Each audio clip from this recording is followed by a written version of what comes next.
কেন্দ্র সরকারের বিরুদ্ধে বাংলাকে বঞ্চনার অভিযোগ এবং বাঙালির অসম্মানের প্রতিবাদে পশ্চিমবঙ্গের হুগলি জেলার শক্তি প্রদর্শন করল তৃণমূল কংগ্রেসের শ্রমিক সংগঠন। আইএনটিটিইউসির নিদর্শনে পান্ডুয়া আইএনটিটিইউসির উদ্যোগে আয়োজিত হয় এক মহা বাইক মিছিল। মিছিলের সূচনা হয় পান্ডুয়া সুপারমার্কেট চত্বর থেকে। সেখান থেকে জিটি রোড ধরে এগিয়ে বইচি চারাবাগান পর্যন্ত পৌঁছয় বিশাল শোভাযাত্রা। শুধু বাইকই নয়, টোটো ও অটোও ছিল চোখে পড়ার মতো সংখ্যায়, যা কর্মী সমর্থকদের স্বতঃস্ফূর্ত অংশগ্রহণের প্রমাণ বলে দাবি নেতৃত্বের। দুপুর থেকেই পান্ডুয়া জিটি রোড এলাকায় কয়েক ঘন্টা যান চলাচল কার্যত স্তব্ধ হয়ে পড়ে। রাস্তা জুড়ে দলীয় পতাকা, ব্যানার ও স্লোগানে মুখরিত হয় এলাকা। কর্মী সমর্থকদের কণ্ঠে ধ্বনিত হয় বাংলার অধিকার চাই, বঞ্চনা চলবে না, বাঙালির অপমান সহ্য করা হবে না। মিছিলে উপস্থিত ছিলেন হুগলি জেলা আইএনটিটিইউসি সভাপতি মনোজ চক্রবর্তী, পান্ডুয়ার বিধায়ক রত্না দে নাগ, প্রাক্তন বিধায়ক মানস মজুমদার, পান্ডুয়া আইএনটিটিইউসি সভাপতি সানু চক্রবর্তী, তৃণমূল কংগ্রেসের একাধিক জেলা ও ব্লক নেতৃত্ব সহ অন্যান্য বিশিষ্ট ব্যক্তিরা। নেতৃত্বের বক্তব্য, কেন্দ্রের একাধিক প্রকল্পে বাংলার প্রাপ্য অর্থ আটকে রাখা হচ্ছে এবং রাজনৈতিক উদ্দেশ্য প্রণোদিতভাবে রাজ্যকে বঞ্চিত করা হচ্ছে। বক্তাদের দাবি, বাংলার মানুষের অধিকার আদায়ে রাস্তায় নামা ছাড়া উপায় নেই এবং এই বাইক মিছিল বৃহত্তর আন্দোলনের সূচনা মাত্র। তৃণমূলের নেতৃত্বের স্পষ্ট বার্তা, বাংলার উন্নয়ন ও মর্যাদার প্রশ্নে কোনো আপোষ নয়। আগামী দিনে আন্দোলন আরও বৃহত্তর আকার নেবে। চলুন ঘটনাটি বিস্তারিতভাবে দেখে নেওয়া যাক বাংলার আওয়াজ আরামবাগের পর্দায়। জানাই, কৃতজ্ঞতা জানাই, আপনারা আমাদেরকে এই জায়গা করে দিয়েছেন। ধন্যবাদ জানাবো ব্লক সভাপতি আনিসুল ইসলাম মহাশয়। আজকে পান্ডুয়া ব্লক আইএনটিটিইউসির নেতৃত্বে এসআইআর বিরোধী, মূলত এসআইআর যে পদ্ধতিতে শুরু হয়েছে এবং একটা এসআইআর করার জন্য যে সময় দরকার সেই সময় না দিয়ে 2 বছরের এসআইআর 2 মাসের মধ্যে করতে গিয়ে বাংলার প্রচুর বৈধ ভোটারের নাম তারা বাদ দেওয়ার চক্রান্ত করেছিল, যেটা নিয়ে মুখ্যমন্ত্রী মমতা বন্দ্যোপাধ্যায় এবং অভিষেক বন্দ্যোপাধ্যায় দুজনেই দিল্লিতে মুভমেন্ট করেছেন, নির্বাচন কমিশন এবং সুপ্রিম কোর্ট। এবং সুপ্রিম কোর্ট সর্বশেষ যে লড়াইটা তৃণমূল কংগ্রেসের লড়াই ছিল, সেই লড়াইতে সিলমোহর দিয়েছে যে আধার কার্ডকে মান্যতা দেওয়া। আধার কার্ড দিলে পরে এই বাংলার যারা বৈধ ভোটার তারা সবাই ভোটার লিস্টে নাম তোলার সুযোগ পাবে। কারণ অনেক বৈধ ভোটার যারা বংশ পরম্পরায় বাংলায় বসবাস করে, কিন্তু তাদের কাছে অন্য কোনো ডকুমেন্টস নেই। আবার তাদের বাপ ঠাকুরদাদা 2002 সালের আগে মারা গেছে। স্বাভাবিকভাবে লিঙ্ক না থাকলে পরে তাদের 13টা কাগজের মধ্যে কাগজ দেখাতে হবে, এবং সেই 13টা কাগজ এমন কঠিন কাগজ, যে কাগজ সাধারণ দিন খাওয়ার লোকেদের কাছে থাকে না। তো সেই মানুষদের কাছে একমাত্র ভরসা ছিল আধার এবং স্কুল পাসের সার্টিফিকেট। দুটোকেই কালকে সুপ্রিম কোর্ট মান্যতা দিয়েছে এবং সুপ্রিম কোর্ট নির্বাচন কমিশনকে ভরসা করেনি। তারা পশ্চিমবঙ্গের যে হাইকোর্টের প্রধান বিচারপতির উপর দায়িত্ব দিয়েছে।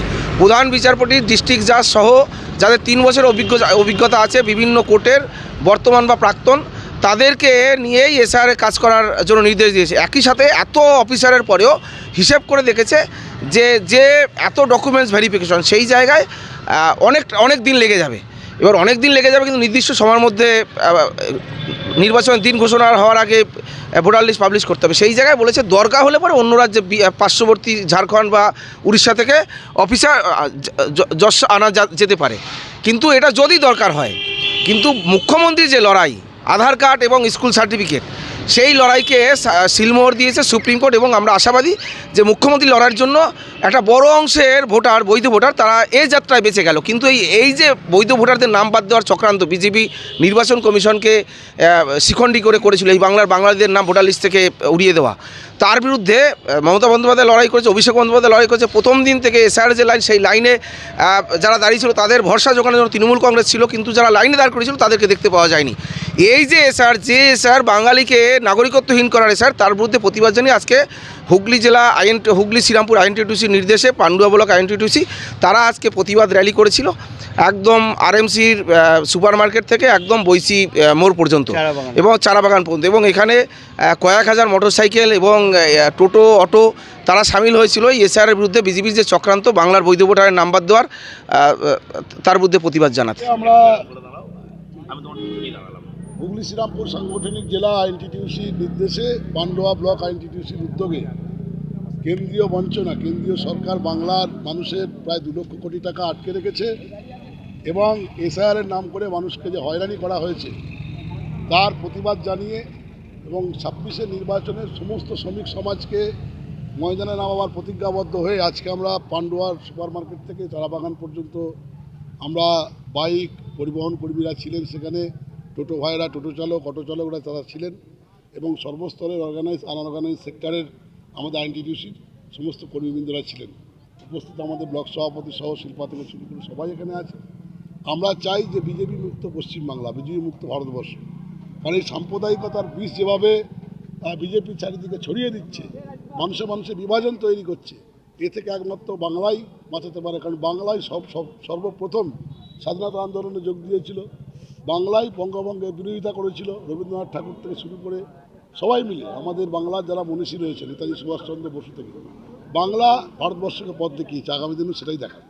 দাদা, এই বিরোধীরা বলছে যে এটা আপনাদের নাকি ক্ষমতা প্রদর্শন, শক্তি প্রদর্শন করছেন। এটা ক্ষমতা আছে তাই প্রদর্শন করছে, বিজেপিরা করে দেখাক তাহলে। এই নিয়ে 3বার আপনাদের হচ্ছে বিক্ষোভ কর্মসূচি হয়েছে। না, 3বার না, আমরা বিগত 7 তারিখ থেকে শুরু করেছি। আমাদের প্রক্রিয়া নিরন্তর চলবে।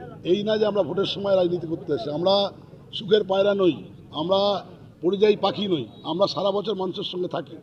আমরা প্রতি বছর দেখবেন ব্লাড ডোনেশন ক্যাম্প কারা করে, তৃণমূল কংগ্রেসের কর্মীরা করে।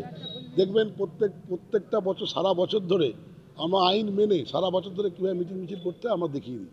এটা মমতা বন্দ্যোপাধ্যায়ের কাছ থেকে, অভিষেক বন্দ্যোপাধ্যায়ের কাছ থেকে আমাদের শেখা। মমতা বন্দ্যোপাধ্যায়, অভিষেক বন্দ্যোপাধ্যায় তো তৃণমূলেরই তো সংগঠন, শ্রমিক সংগঠন। আমাদের তৃণমূল কংগ্রেসেরই সংগঠন, মমতা বন্দ্যোপাধ্যায়ের সংগঠন, অভিষেক বন্দ্যোপাধ্যায়েরই সংগঠন। এখানে শ্রমিক তৃণমূল এরকম কোনো ব্যাপার নেই, আমরা সকলেই দিদির সৈনিক।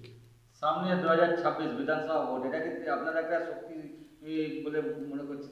এ তো সবে সিনেমার শুরু, পিকচার আবি বাকি হ্যাঁ। কিন্তু বিজেপিকে বলবো, কুর্সি কা পেটি বাঁধ লিজিয়ে, মৌসম বিগাড়নে वाला है। বিরোধী দলনেতা তো অভিযোগ করছে যে বাংলায় কেন্দ্রীয় বাহিনীতে ভোট হবে, কেন্দ্রীয় বাহিনীতে যদি ভোট করা হয় তৃণমূল বলে আর কিছু থাকবে না বাংলায়, কি বলবেন এদের? কেন্দ্রীয় বাহিনী কেন, সব বাহিনী দিয়ে ভোট করুক। বিজেপি বলে এবার আর সারা ভারতবর্ষে কিছু থাকবে না, সেই দিন আসতে চলেছে। আর বাংলা তার পথ দেখাবে মমতা বন্দ্যোপাধ্যায়, অভিষেক বন্দ্যোপাধ্যায়ের নেতৃত্বে। বিগত দিনে সারা ভারতবর্ষ এই বিজেপি বিরোধী আন্দোলনের পথ দেখেছে মমতা বন্দ্যোপাধ্যায়ের নেতৃত্বে, অভিষেক বন্দ্যোপাধ্যায়ের নেতৃত্বে। বাংলা যেমন পথ দেখায়, কথাতেই বলে যে what Bengal thinks today, India thinks tomorrow. Mamata Bandyopadhyay, Abhishek বন্দ্যোপাধ্যায়ের নেতৃত্বেই আগামী দিনে এই বিজেপি বলে কোনো দল আর ভারতবর্ষের বুকে থাকবে না। দীপায়ন চক্রবর্তী, পান্ডা ব্লক আইএনটিটিউসি।